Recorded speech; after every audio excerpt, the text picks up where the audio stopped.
அகர முதல எழுத்தெல்லாம் ஆதி பகவன் முதற்றே உலகு.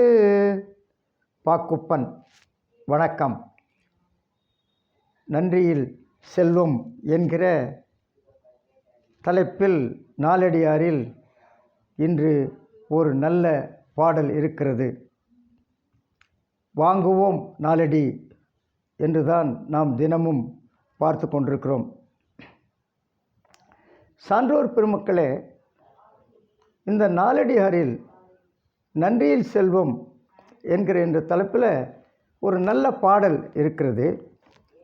அள்ளிக்கொள்வ அன்ன குறுமுகிழ ஆயினும் கள்ளிமேல் கை நீட்டார் சூடும் பூ அண்மையால் செல்வம் பெரிதுடையார் ஆயினும் கீழ்களை நல்லார் அறிவுடையார். அருமையான பாடல். பணக்காரர்களை நாம் ஏன் பின்னால் போகிறோம், சில பணக்காரர்கள் பின்னால் நாம் ஏன் போவதில்லை என்று இந்த பாடலில் மிக அழகாக சொல்லுகிறார்.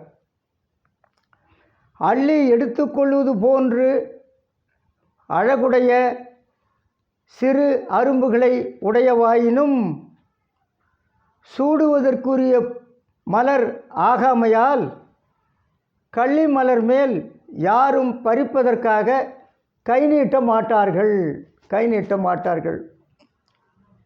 பார்க்குறதுக்கு ரொம்ப அழகாக இருக்கும், சின்ன அரும்புகளை உடையதாக இருக்கும்.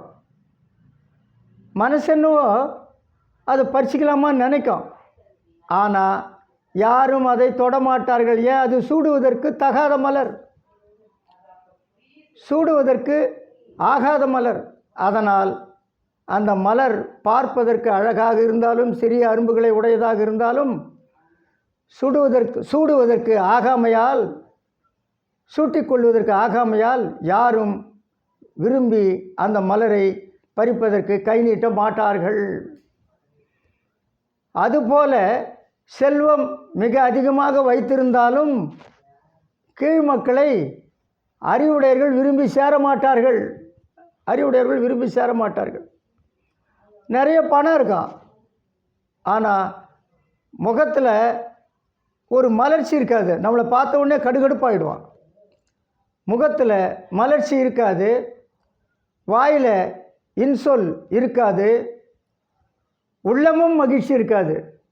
முகத்திலையும் இல்லை, உள்ளத்திலையும் மகிழ்ச்சி இல்லை. அப்போ என்ன? ஒருத்தனை அவன் கிட்ட போக மாட்டான்னு அர்த்தம். ஆனால் கோடி கோடியாக பணம் வச்சுருக்கான். ஆக செல்வம் மிக அதிகமாக இருந்தாலும் கீழ்மக்களை யாரும் விரும்பி சேரமாட்டார்கள். கீழோர் செல்வம் அதிகம் வைத்திருந்தாலும் அறிவுடையவர்கள் அவர்களை அணுக மாட்டார்கள்.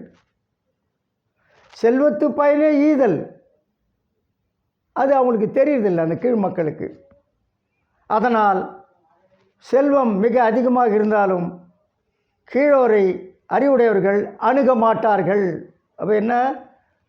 பிறர்க்கு செல்வம் வைத்திருப்பவர்கள் பிறர்க்கு கொடுக்க வேண்டும். அதைத்தான் இந்த பாடல், நாலடியார் பாடல் நமக்கு எடுத்து சொல்லுகிறது. செய்வோமா? நன்றி, வணக்கம்.